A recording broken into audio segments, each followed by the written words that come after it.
आजची ती आधुनिकतेचं चादर पांघरलेली आणि खोल मनात अजूनही जुन्याच विचारात पुरसटलेली.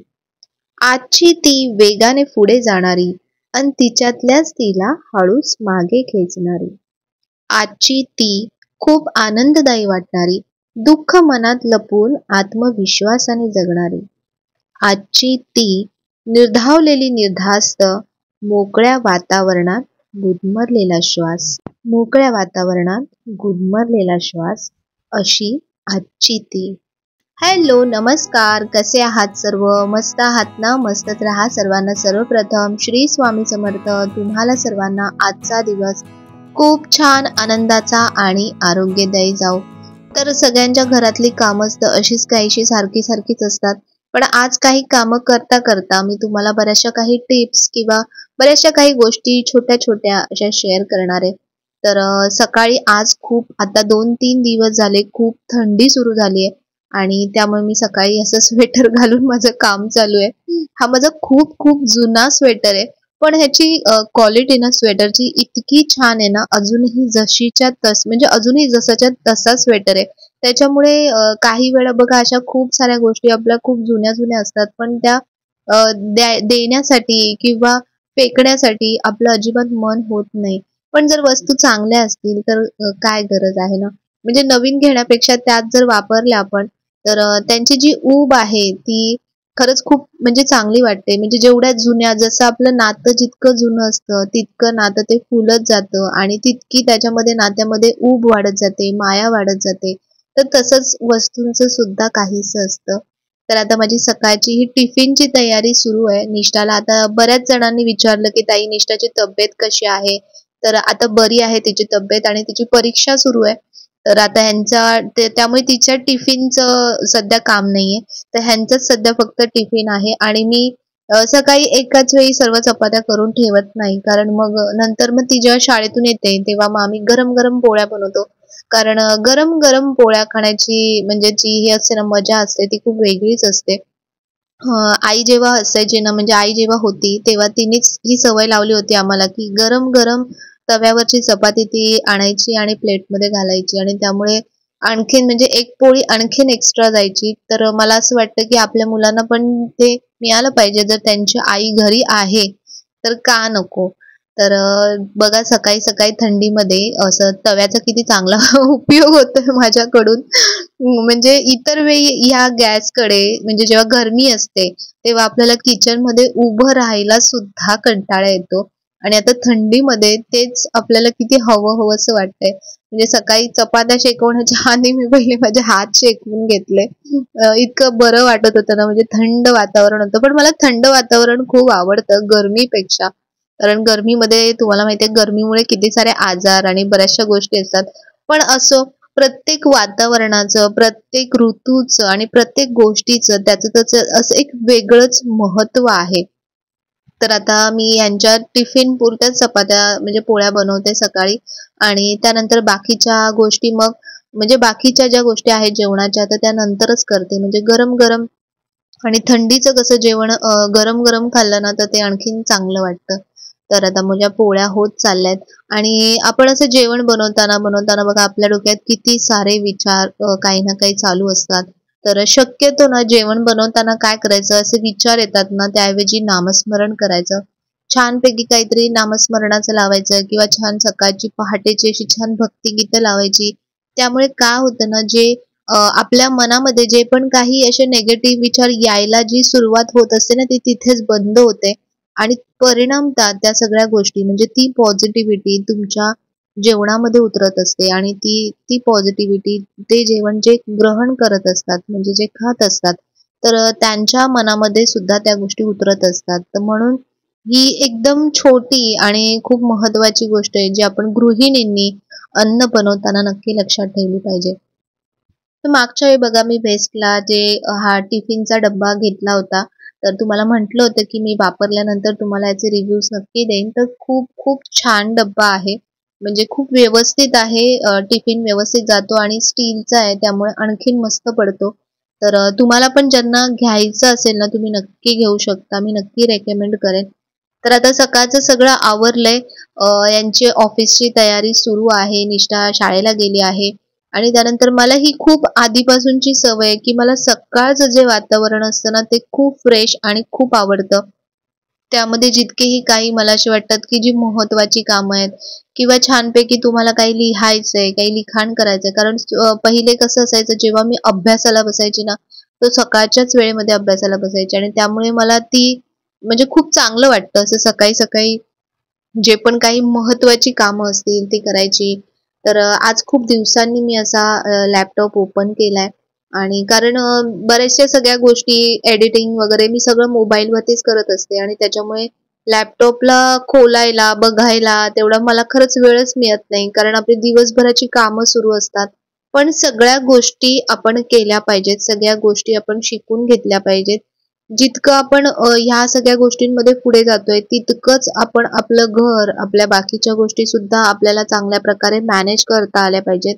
आणि जितकं तुम्ही घर मॅनेज करताय ना, तितकंच तुम्हाला म्हणजे फायनान्शियलच्या गोष्टी आहेत, त्या पण तुमची म्हणजे त्याच्यावरती सुद्धा तुमची थोडीशी दृष्टी म्हणा किंवा तुमचं लक्ष हे असलं पाहिजे. तर आज बघा मी काय करणार आहे. आज मला सामान भरायचंय. बरेच दिवस झाले किराणा सामान भरलं नाहीये. पण किराणा सामान भरण्याच्या आधी मी ह्या सगळ्या गोष्टी नक्की करते, की ज्यामुळे आपलं किचन ऑर्गनाइज राहतं, साफसुथरं राहतं आणि तुमची काटकसर सुद्धा होते. कारण बघा बऱ्याचदा काय करतो आपण, की किराणा सामान म्हणजे डायरेक्ट जातो आणि किराणा सामान भरतो. पण अशा बऱ्याचशा गोष्टी ऑलरेडी तुमच्या म्हणजे किराणामध्ये किंवा तुमच्या स्टोरेजमध्ये अवेलेबल असतात आणि त्या परत-परत आणल्या जातात आणि कधी-कधी वापरल्याही जात नाहीत. कधी-कधी फेकल्याही जातात. तर त्याच्यामुळे कधीही किराणा सामान आणायच्या आधी, भरायच्या आधी मी अशा प्रकारे नेहमी सगळे डब्बे म्हणजे जिथे पण मी आता माझ्याकडे असं स्पेशल असं स्टोरेज असं नाहीये. तर जे आहे ते म्हणजे हे जे मोठे-मोठे डब्बे आहेत ते मी त्याच्यासाठीच ठेवलेत आणि ही जागा सुद्धा मोकळी अशी असावी नक्की आपल्या घरामध्ये. कारण प्रत्येक वेळी सगळ्या ट्रॉलीज क्लीन करणं आपल्याला जमत नाही. तर अशी मोकळी जागा असेल तर पटकन डबे बाहेर काढता येतात. पटकन ती जागा क्लीन करता येते. तर बघा हे सगळे जे डबे आहेत माझे हे सगळे जुनेच डबे आहेत. तर ह्यातलं जे जे मला वाटतंय की सामान काढलं पाहिजे तर ते मी काढलं. म्हणजे ते डबे मी घासायला घेतलेत आणि बाकी या 2 डब्यांमध्ये थोडं सामान आहे आधीचं. तर ते मी एक नजर टाकली, बघून घेतलं की काय-काय सामान माझं आहे या डब्यांमध्ये ऑलरेडी. आणि हे डबे सुद्धा बघा अशा प्रकारे जे माझ्याकडे मी तुम्हाला म्हटलं की लिक्विड आहे जे म्हणजे आपलं कपडे धुण्याचं Tideचं लिक्विड. खरं सांगते की तुम्ही नक्की यूज करून बघा असं लिक्विड. जे कपडे वॉशिंग मशीनसाठी जे लिक्विड यूज करतात ना, ते लिक्विड टाकून तुम्ही कुठलीही गोष्ट पुसा. इतका भारी फ्रॅग्रन्स येतो आणि इतक्या छान पटकन क्लीन होतात ना सगळ्या गोष्टी. तुम्ही नक्की हे यूज करून बघा. मी तुम्हाला खरंच हायली रेकमेंड करेन. तर मी हे ते लिक्विड थोडंसं पाण्यामध्ये मिक्स करते. रोज सकाळी मी जे पण पुसते, माझी जी पुसपास असते सगळी घरातली, तर ती पण सध्या मी त्याच लिक्विडने करते. कारण चिकटपणा निघून जातो, छान सुगंध येतो घरभर आणि एकदम क्लीन होतं मस्त. आता तुम्हाला डब्यांवरून पण समजत असेल बघा, डब्यांवरती मी फक्त एक हात फिरवते, पण डब्यांची शाईन अशी छान रिटर्न येते. तर खूप मला आवडतात. म्हणजे हे खूप आवडलं मला लिक्विड, खूप चांगलं वाटलं. तर आता हे जे सगळे रोजचे जे डबे असतात, तर त्याला आपण घेताना, पीठ घेताना, काही घेताना हात लागतो इथे-तिथे आणि मग त्यामुळे त्याच्यावरती बरेचसे डाग पडतात. तर शक्यतो जेव्हा आपण वस्तू ती वापरतो ना, तेव्हाच लगेच ती पुसून ठेवली, तर ते डाग लागत नाहीत. तर आता ही खालची जी जागा आहे, ती पण मी व्यवस्थित पुसून घेते. इतर वेळी काय झाडू काढताना सुद्धा तिथून मी एक झाडू मारूनच घेते. म्हणजे कसं जे पण काही डस्ट असते, धूळ असते किंवा खाण्याचं जेव्हा आपण ज्या ठिकाणी सामान ठेवतो, तर तिथे छोटे-छोटे जे टोके म्हणा किंवा अशा काही गोष्टी खाण्याच्या पदार्थांना सुद्धा तुम्ही बघा काही ना काही छोट्या-छोट्या गोष्टी लागलेल्या असतात. तर त्या सुद्धा पसरण्याची जास्तीत जास्त शक्यता असते. तर त्याच्यामुळे अशा प्रकारे जर व्यवस्थित पुसून घेतलं, त्यामध्ये थोडंसं डेटॉल टाकलं किंवा तुम्ही खडा मीठ जे असतं, ते जर तुम्ही पाण्यामध्ये घालून जरी पुसून घेतलत ना पूर्ण, विनेगर आणि खडा मीठ हे जर तुम्ही पाण्यामध्ये घालून ते अशा प्रकारे व्यवस्थित पुसून घेतलत, तर कुठेही घरामध्ये मुंगी, कॉकरोच असं काहीच होत नाही. आणि आपल्या घराचा जो आत्मा म्हटला जातो, जे हृदय म्हटलं जातं ना, तर ते आपलं किचनच असतं. तुमचं किचन जितकं छान क्लीन आणि व्यवस्थित असेल ना, तितकी तुमच्या सगळ्यांची हेल्थ सुद्धा चांगली राहण्यासाठी मदत होते. कारण किचनमध्येच सगळ्या गोष्टी बनवल्या जातात, ठेवल्या जातात. जे पण काही इतकी सारी मेहनत करत असतो, धावपळ करत असतो, ती खाण्यासाठी आणि म्हणजे जेवणासाठीच असते. तर म्हणून त्या गोष्टी व्यवस्थित असणं खूप महत्त्वाचं आहे. तर बघा हे काही डबे होते, की जे मला वाटले, की रिकामे झाले पाहिजेत, रिकामे करायला हवेत. आणि हा खाऊचा डब्बा आहे निष्ठाचा, तर तो पण मी वेगळा ठेवते. कारण मग बऱ्याचशा गोष्टी मिक्स झाल्या ना कधी-कधी, मग जेव्हा जे पाहिजे आपल्याला ते मिळत नाही. तर त्याच्यासाठी तो डब्बा वेगळाच ठेवलाय. आणि त्यानंतर बघा हे 3च डब्बे मी घासून घेतलेत. बाकी 2 डब्बे मी तसेच ठेवलेत. तर आता हे थोडा वेळ सुकू देते थोडंसं उन्हामध्ये. आणखीन ही एक गोष्ट म्हणजे की अशा प्रकारचे जे मॅट्स येतात, तर हे मॅट तुम्ही नक्की घेत जा. हा पूर्ण कपड्याचाच आहे. आतमध्ये त्याला थोडासा स्पंजी असतो आणि तुम्ही भांडी वगैरे आपण जेव्हा क्लीन करतो, तर ती अशा प्रकारे ह्याच्यावरती ठेवली, तर बघा अजिबात ओट्यावरती पाणी जात नाही आणि अजिबात म्हणजे सगळं ओलं-ओलं होत नाही. हे मॅट तुम्ही जेव्हा आपण भांडी घासतो, तर तेव्हा तुम्ही जी आपली स्टँड असतं भांड्यांचं, त्याच्या खाली जरी तुम्ही ठेवलत, तरी आपला ओटा छान क्लीन राहतो. त्यावर तुम्ही भांडी थोडी वेळ ठेवली तर भांडी सुकूनही जातात मस्त. तर त्याचा खूप चांगला उपयोग होतो. मी ते मधून घेतलं होतं.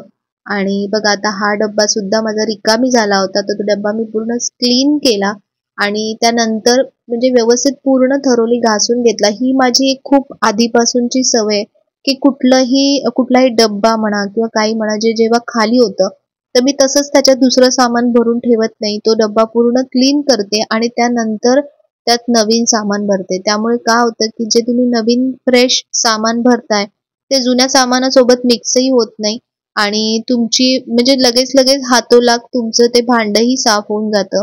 म्हणजे एकदम जेव्हा आपण कधी-कधी बघा खूप सारी साफ काढायला जातो, त्यापेक्षा तुम्ही काम करता अशा प्रकारे जर एखादं जरी सेक्शन तुम्ही क्लीन केलंत, तुम्ही आठवड्यातून म्हणा किंवा 2-3 दिवसातून म्हणा, असं एखादं तुमचं जे सेक्शन असतं ते क्लीन केलत ना, तर तुम्हाला म्हणजे घरामध्ये खरंच एकदम साफ-सफाई करण्याची कधीच गरजच वाटणार नाही. कारण नेहमीच तुमचं किचन असं छान चमचमीत आणि असं चकचकीत आणि असं क्लीन दिसेल तुम्हाला. तर बघा असे डब्बे मी वरचेवर नेहमी पुसून घेते. तर आतून सुद्धा जे वाटतायत, की जे करण्याची गरज असते, तर ते तेव्हा ते क्लीन होतात. पण असं इतर वेळी जेव्हा आता हे पेपर्स वगैरे जे काढते आणि क्लीन करते पूर्ण, तर तेव्हा असं वरचेवर जरी पुसून घेतलं ना, तरी डबे खूप छान क्लीन होऊन जातात. प्रत्येक वेळी डबे थरोली घासण्याची किंवा पाण्याने साफ करण्याची आपल्याला गरज पडत नाही. तर हे जे माझं किचन आहे, हे पूर्ण म्हणजे लाद्यांमध्ये, मार्बलमध्येच बनवलेलं आहे आणि वरून फक्त त्याला असं फर्निचर केलेलं आहे. तर त्यामुळे आतून पण असं पूर्ण व्यवस्थित पुसून घ्यायला खूप बरं पडतं. तर मी आतून पूर्ण व्यवस्थित आता हे पुसून घेते. थोडंसं त्याला सुकू देते थोडा वेळ आणि त्यानंतर जे पेपर्स आहेत आतले, तर ते नेहमी मी चेंज करत राहते. तर हे 15 दिवसातून, महिन्यातून एकदा अशा प्रकारे इथे जे खाली पेपर्स टाकलेले असतात, तर ते चेंज करायचे. त्यामुळे काय होतं बघा डब्यांमध्ये अशा प्रकारच्या पुड्या किंवा सामान आपण काही-काही जे उरलं-सुरलेलं कधी-कधी सामान असतं, तर ते असंच ठेवून देतो आणि नंतर आपल्याला वस्तू असूनही कधी-कधी आपल्याला लक्षात राहत नाहीत, की आपल्याकडे ही वस्तू सुद्धा आहे. तर त्याच्यामुळे जर मध्ये-मध्ये जर आपण असे डबे बघत राहिलो, क्लीन करत राहिलो, तर वेळेमध्ये त्या वस्तूंचा योग्य वेळी त्यांचा वापर केला जातो. तर अशा प्रकारे बघा नेहमी हे मी पेपर्स टाकते. असे खाली म्हणजे टाकण्यासाठी मॅट्स सुद्धा येतात. पण ते मॅट्स कधी-कधी चिकट सुद्धा होतात आणि मग ते क्लीन करावे लागतात. त्यापेक्षा पेपर्स मला जास्त कम्फर्टेबल वाटतात, की पेपर्स खाली घातल्यानंतर तुम्ही आठवड्यातून एकदा किंवा 15 दिवसातून एकदा तो पेपर पूर्ण चेंज केला, की पूर्ण असं छान क्लीन आणि फ्रेश वाटतं. तर बघा डब्बे असे आपले छान मस्त क्लीन झालेत आणि पूर्ण तो एक सेक्शन मी पूर्ण क्लीन केलाय. ह्याच्या वरचा जो सेक्शन आहे तिथे मी खाण्याचं असं काही सामान ठेवत नाही. तर त्याच्यामुळे ते फक्त वरचेवर क्लीन केलं तरी लगेच स्वच्छ होऊन जातं. तर असं आपल्या किचनमध्ये जे एक-एक भाग असतो, एक-एक सेक्शन असतो, तर तो असा मध्ये-मध्ये जर आपण क्लीन करत राहिलो ना, तर आपल्याला एकत्र साफ-सफाईचं जे असं बर्डन असतं, की पूर्ण आता मला सण आलाय, तर पूर्ण सगळं साफ करायचंय, तर अशी गरज पडत नाही. तर बघा आता आपला हा कप्पा किती छान क्लीन झालाय. वरती मी सगळे मिक्सर्सची भांडी एकत्र ठेवली आहेत. तर तुमचं किचन किती क्लीन, किती ऑर्गनाइज आणि किती व्यवस्थित असतं, तर त्याच्यामुळे तुम्हाला बऱ्याचशा गोष्टी खूप इझी होऊन जातात. तर रात्रीचं जेवण झाल्यानंतर, भांडी वगैरे झाल्यानंतर जेव्हा गॅस पुसायचा असतो, तर तेव्हा बऱ्याचदा ही खूप छोटी गोष्ट आहे, पण खूप निग्लेक्ट केली जाते, की जे आपलं लायटर असतं, ते लायटर तुम्ही बघा खूप जणांकडे मी बघितलंय, की चिकट असतं झालेलं खूपच. तर ते पुसलंच जात नाही, ते तसंच वापरतात आणि तसंच ठेवलं जातं. तर जेव्हा पण आपण गॅस पुसतो, तर तेव्हा लायटरवर सुद्धा एक हात फिरवलात ना, तर लायटर नेहमी क्लीन राहील आपलं छान. आणि बघा जेवल्यानंतर किंवा भांडी झाल्यानंतर मी किचन नेहमी असं व्यवस्थित क्लीन पुसून घेते, की ज्यामुळे रात्रीचं कसं बऱ्याच जणांकडे बघा कॉकरोच किंवा मुंग्या अशा बऱ्याचशा गोष्टी असतात. तर हे जे किचनच्या ओट्यावरती असं काही ना काही जेवण बनवताना, जेवण वाढताना बऱ्याचशा काही गोष्टी सांडतात, पडतात. तर त्या अशा व्यवस्थित पुसून घेतल्या ना, तर आपण आपलं किचन नेहमी असं छान चकचकीत आणि मस्त असं स्वच्छ दिसतो. तर बघा आता माझं किचन कसं पूर्ण पुसून असं छान क्लीन झालंय. याच्यासाठी तुम्ही जे वेगवेगळे लिक्विड्स येतात ते लिक्विड वापरू शकता किंवा लिक्विड नसतील तर तुम्ही जसं मी म्हटलं की व्हिनेगर आणि खडा मीठ आहे ते मिक्स करून तुम्ही जरी असं किचन पुसलत ना तरी त्यामुळे कुठल्याही प्रकारचे कीटक, जीवजंतू आपल्या किचनच्या ओट्यावर अजिबात थांबणार नाही. तर असा आजचा व्हिडिओ होता किचनच्या रोजच्या आपल्या वापरात येणाऱ्या छोट्या छोट्या गोष्टी तुमच्यासोबत शेअर केल्या. जर तुम्हाला आवडला असेल तर व्हिडिओला नेहमीप्रमाणे लाईक शेअर सबस्क्राईब नक्की करा. पुन्हा भेटूया नवीन व्हिडिओमध्ये.